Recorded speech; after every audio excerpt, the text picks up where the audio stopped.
कहानी की शुरुआत में हमें दो यंग लड़कियों को दिखाया जाता है जिनका नाम ब्रिटनी और जेनेट होता है। यहाँ ये दोनों मूवी थिएटर से आ रही होती हैं। इसके बाद ये दोनों अपोजिट डायरेक्शन में अपने घर के लिए निकल जाती हैं। जेनेट अपनी कार से एक अंधेरी पार्किंग लॉट से जा रही होती है। तभी हम देखते हैं कि कोई उसका पीछा कर रहा है, पर जेनेट को इसके बारे में कुछ भी नहीं पता होता। इसके बाद जेनेट जब अपने घर पहुंचती है तो वहाँ पर एक आदमी उसका पहले से ही इंतजार कर रहा होता है। इसके बाद वो अपने कपड़े चेंज करती है और कुछ खाने के लिए फ्रिज ओपन करती है। तभी वहाँ पर पीछे से वो मास्क वाला आदमी आता है और उस पर अटैक कर देता है। इसके बाद वो उसे बांध कर अपनी गाड़ी में रख लेता है। तभी वो एक दूसरे आदमी से मिलता है, फिर वो दोनों मिलकर उसकी फोटोग्राफ्स लेने लगते हैं। इसके बाद वो जेनेट को गाड़ी से बाहर निकालते हैं और उसे मारने लगते हैं, और इस दौरान भी वो उसकी फोटोग्राफ्स ले रहे होते हैं। अगले सीन में हम एक आदमी को देखते हैं जो अपने डिवाइस पर एक फोटो प्रिंट कर रहा होता है। फिर हम देखते हैं कि ये फोटोग्राफ्स जेनेट की ही होती हैं और उसमें वो मरी हुई पड़ी थी। इसके बाद हम एक लड़की को देखते हैं जिसका नाम कॉलिन होता है और वो पास ही के एक किराना स्टोर पर काम करती है। इसके बाद जब वो शॉप में आती है तो वहाँ पर उसे बोर्ड पर जेनेट की वही फोटो दिखती है जिसमें वो मरी हुई थी। अगले दिन जेनेट उसी फोटो को लेकर शेरिफ के पास जाती है, पर शेरिफ उस पर यकीन नहीं करता और कहता है कि ये फोटो फेक है, क्योंकि अभी तक उन्हें किसी भी लड़की की रिपोर्ट नहीं मिली और न ही कोई डेड बॉडी मिली है। ये सुनकर कॉलिन वहाँ से अपने घर चली जाती है। इसके बाद हम उसी किलर को देखते हैं जो कि कॉलिन की फोटो को प्रिंट कर रहा होता है। इधर कॉलिन अपने घर पहुँचती है और अपने कपड़े चेंज करने लगती है। फिर वो अपने बेडरूम में जाती है। यहाँ पर वो एक मैगजीन देखती है जिसमें एक लड़की की फोटो छपी होती है, पर अजीब बात ये थी कि ये लड़की बिल्कुल उसी पोज में होती है जैसे कि जेनेट मरने के बाद थी। अब कॉलिन जब इसके बारे में पता लगाती है तो उसे पता चलता है कि ये फोटोग्राफ्स पीटर नाम के एक फोटोग्राफर ने क्लिक की हैं। फिर हम पीटर को देखते हैं जो लड़कियों की फोटोज लेता था। यहाँ पीटर एक ऑनलाइन ब्लॉग देख रहा होता है जहाँ पर वो देखता है कि कोई उसकी फोटोग्राफ्स को डेड बॉडी के साथ जोड़कर रिक्रिएट कर रहा है। ये देखकर उसे भी आइडिया आता है कि वो भी अब फोटोग्राफ्स को डेड मॉडल के साथ जोड़कर क्रिएट करेगा। इसलिए वो अपनी टीम के साथ स्पीयर फिश जाने का डिसाइड करता है, जिसके बाद वो अपने असिस्टेंट क्रिस, गर्लफ्रेंड रोज और दो मॉडल्स के साथ स्पीयर फिश के लिए निकल जाता है। फिर हम कॉलिन को देखते हैं जहाँ पर उसका बॉयफ्रेंड उसे उसके स्टोर पर छोड़ने आया होता है। इसके बाद कॉलिन अंदर जाती है और अपने काम पर लग जाती है। तभी हम बाहर दो आदमियों को देखते हैं जो उसके स्टोर की तरफ आ रहे होते हैं। इधर कॉलिन जब बाथरूम में होती है तो तभी वो दोनों आदमी भी वहाँ पर आ जाते हैं और उसका इंतजार करने लगती है। पर जब कॉलिन बाथरूम से बाहर आती है तो वो दोनों आदमी उसे नहीं पकड़ते, क्योंकि वो दूसरे बाथरूम में किसी और लड़की को पकड़ने आए थे। दूसरी तरफ पीटर भी अब इस शहर में पहुंच जाता है। फिर वो पास के एक स्टोर में सामान लेने के लिए जाता है जहां पर कॉलिन काम किया करती थी। तभी काउंटर पर क्रिस कॉलिन को देखता है। यहाँ कॉलिन काफी खूबसूरत होती है, इसीलिए क्रिस उससे पहली नजर में ही इम्प्रेस हो जाता है। फिर वो उसे अपना कार्ड देता है और उसे घर की पार्टी में आने के लिए इनवाइट करता है। इसके बाद पीटर और उसकी टीम जब बाहर आते हैं तो उन्हें वहाँ पर एक रेड कलर का ट्रक दिखता है जो उन्हें काफी अच्छा लगता है। यहाँ पीटर उसके सामने फोटोज लेना चाहता था। इसके बाद पीटर का असिस्टेंट क्रिस उस ट्रक के ऑनर के लिए उस पर एक नोट लगा देता है। इसके बाद जब उस ट्रक का ऑनर यहाँ पर आता है तो हम देखते हैं कि ये वही किलर था। यहाँ पर उन्होंने उसे भी पार्टी में आने के लिए इनवाइट किया होता है। जिसके बाद किलर अपनी गाड़ी लेता है और एक घर में जाता है जहाँ पर वो एक बेसमेंट में जाता है। तभी हम देखते हैं कि इस किलर ने यहाँ पर एक लड़की को किडनैप किया होता है और वो उसे केटी नाम से बुलाता है। केटी वही लड़की थी जिसे उन दोनों आदमियों ने कॉलिन के बगल वाले बाथरूम से किडनैप किया था और वो कॉलिन की फ्रेंड भी थी। फिर तभी वो किलर उसे कैट फूड देता है, यानी कि बिल्लियों का खाना देता है, जिसे देखकर वो लड़की गुस्से में उसे खाने से मना करती है। इसके बाद वो किलर उससे उसका फोन लेता है और उससे उसी की फोटो क्लिक करने लगता है। तभी वहाँ पर उसका एक दूसरा आदमी आता है जो उसे अजीब तरह से छू रहा था। इसके बाद ये दोनों उसे बहुत टॉर्चर करते हैं और बाद में उसे मारकर उसकी बॉडी के छोटे छोटे टुकड़े करने लगते हैं। तभी वो किलर केटी के फोन से कॉलिन को मैसेज करता है और केटी बनकर उससे कहता है कि वो उससे उस पार्टी में मिलने वाली है। इधर पीटर के घर में अब पार्टी शुरू हो जाती है।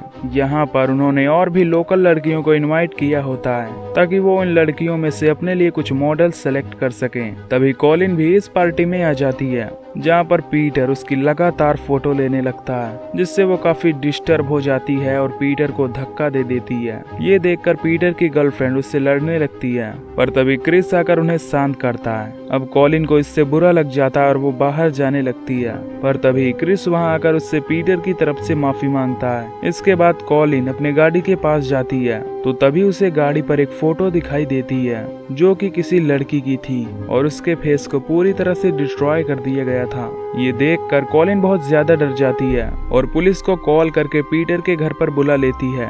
यहाँ पुलिस सभी लोगों से पूछताछ करने लगती है। तभी कॉलिन उस पुलिस वाले से कहती है कि उसे लगता है कि कोई उसका पीछा कर रहा है। फिर वो उसे जल्द से जल्द कुछ करने के लिए बोलती है। इसके बाद जब वो अपने घर आती है तो देखती है कि उसका बॉयफ्रेंड बैन उसी के घर में बैठा हुआ है। तभी उसका बॉयफ्रेंड उससे पूछता है कि तुम बिना मेरे परमिशन के पार्टी में कैसे चली गई। यहाँ कॉलिन को अपने बॉयफ्रेंड पर भी शक होता है कि कहीं वो ही तो उसका पीछा नहीं कर रहा और उसे वो डेड बॉडीज वाले फोटो भेज रहा है। यहाँ कॉलिन और उसके बॉयफ्रेंड में बहस हो जाती है, जिसके बाद उसका बॉयफ्रेंड घर के बाहर आ जाता है। तभी वो किलर वहाँ पर आकर उसे पकड़ लेता है, जिसके बाद वो कॉलिन के घर में आ जाता है, पर कॉलिन को इसके बारे में कुछ पता नहीं होता। दूसरी तरफ हम पीटर को देखते हैं, जहाँ पर वो कल की फोटोज में कॉलिन को देख रहा होता है और वो उसे काफी पसंद आ जाती है। फिर वो अपने असिस्टेंट से कहता है कि कॉलिन फोटो शूट करने के लिए बिल्कुल परफेक्ट मॉडल है। इसके बाद ये दोनों कॉलिन से मिलने उसके स्टोर पर आ जाते हैं। यहाँ पर पीटर उसे अपने साथ लॉस एंजलिस चलकर फोटो शूट करवाने के लिए कन्विंस करता है। वो उससे रात में अपने घर आने के लिए बोलता है, क्योंकि वो कल सुबह ही लॉस एंजलिस के लिए निकलने वाले हैं और कॉलिन भी इसके लिए मान जाती है।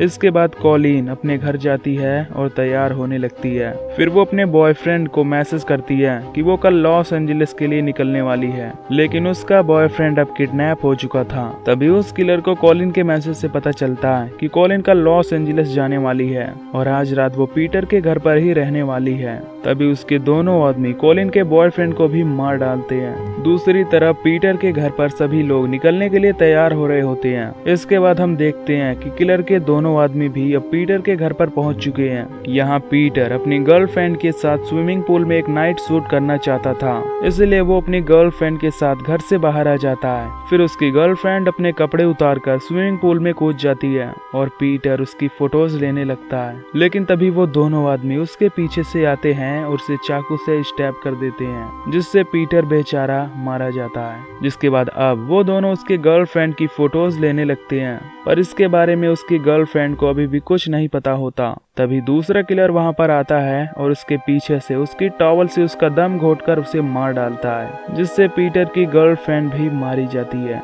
इसके बाद वो दोनों किलर्स उन मॉडल्स के रूम में जाते हैं और सोते में ही उन दोनों का गला काट कर उन्हें मार डालते हैं। और अब यहाँ सिर्फ कॉलिन और क्रिस ही बचे होते हैं। इसके बाद कॉलिन अब थक चुकी थी, इसीलिए वो सोने के लिए चली जाती है और क्रिस भी अपने लैपटॉप पर काम करने के लिए नीचे चला जाता है। तभी क्रिस को बाहर पीटर की गर्लफ्रेंड की लाश दिखाई देती है, जिसे देखकर वो काफी घबरा जाता है। इसके बाद वो जल्दी से दौड़कर कॉलिन के रूम में जाता है, पर तभी वो किलर्स पूरे घर की लाइट को कट कर देते हैं। इसके बाद क्रिस अपने फोन की फ्लैश लाइट ऑन करता है और कॉलिन के पास जाने की कोशिश करता है, पर तभी वो किलर्स वहां पर आ जाते हैं और पीछे से उसके सिर में चाकू मार देते हैं, जिससे क्रिस भी अब मारा जाता है। अब यहाँ पर सिर्फ कॉलिन ही अकेली बची हुई थी और अब उसे भी किसी बड़े खतरे का एहसास हो चुका था। अब बचने के लिए कॉलिन वहीं अपने रूम में छिप जाती है। तभी वो दोनों किलर्स यहाँ पर आ जाते हैं और घर की लाइट को ऑन कर देते हैं। अब कुछ देर तक जब यहाँ पर कोई नहीं आता तो कॉलिन रूम से निकलकर नीचे जाने लगती है। तभी नीचे उसे सभी लोगों की लाशें दिखाई देती हैं, जिसे वो दरिंदे काट रहे होते हैं। कॉलिन ये देखकर बहुत ज्यादा डर जाती है। तभी वो किलर अपना कैमरा लेकर उसकी तरफ बढ़ने लगता है। इसके बाद कमरे में एक फ्लैश जलती है और सीन यहीं पर कट हो जाता है। अब अगले सीन में हम एक लड़की को देखते हैं जो अपनी कार से उतरती है। फिर वो अपने आइसक्रीम शॉप पर जाती है जहाँ पर वो काम करती थी। तभी शॉप के डोर पर उसे एक फोटोग्राफ दिखाई देता है, जिसमें कॉलिन एक सोफे पर बैठी होती है और उसके साथ में पीटर और उसके सभी फ्रेंड्स की डेड बॉडीज पड़ी हुई थी। और इसी के साथ ये मूवी यहीं पर खत्म हो जाती है। तो दोस्तों, अगर आपको ये मूवी की एक्सप्लेनेशन पसंद आई हो तो वीडियो को लाइक और चैनल को सब्सक्राइब कर देना। बाकी मैं मिलूंगा आपसे अगली वीडियो में। Till then take care, love you, bye.